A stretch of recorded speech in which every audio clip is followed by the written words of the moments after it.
Ivanka Trump reacted to media called her advisor, and now she was officially an advisor.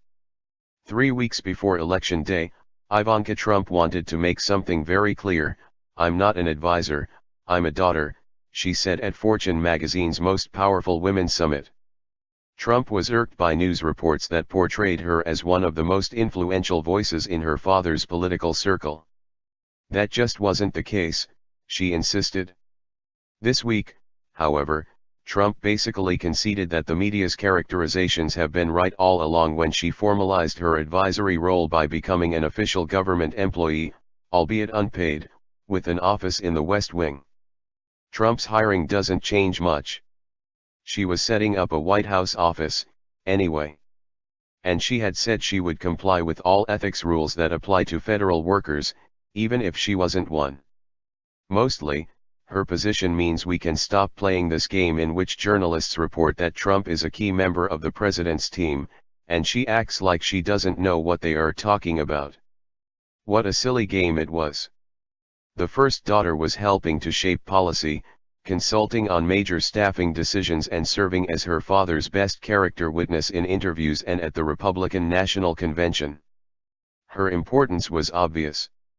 Yet she said at the Women's Summit in October that she was not the campaign mastermind that people like to portray and speculate. "I hate the word surrogate because what does that mean?" she said. "When people talk about I'm his confidant," at one point they were actually saying major newspapers were writing that I was a vice presidential candidate. I'm saying, no, I'm a daughter. The vice presidential thing wasn't really serious, by the way. The Washington Post's Philip Bump wrote last May that Donald Trump should pick Ivanka as his running mate, but made clear that the piece was a thought experiment and added that the then candidate was as likely to pick Ivanka as he is Mitt Romney, Bob Corker, Shaquille O'Neal, or the skeleton of Betsy Ross. The point was that future President Donald Trump leaned heavily on his daughter's counsel, which was apparent to everyone. Why deny it? At the time of the Fortune event, Donald Trump was reeling from the Post's publication of a 2005 video in which he could be heard boasting about being able to do anything to women and get away with it because he is a star.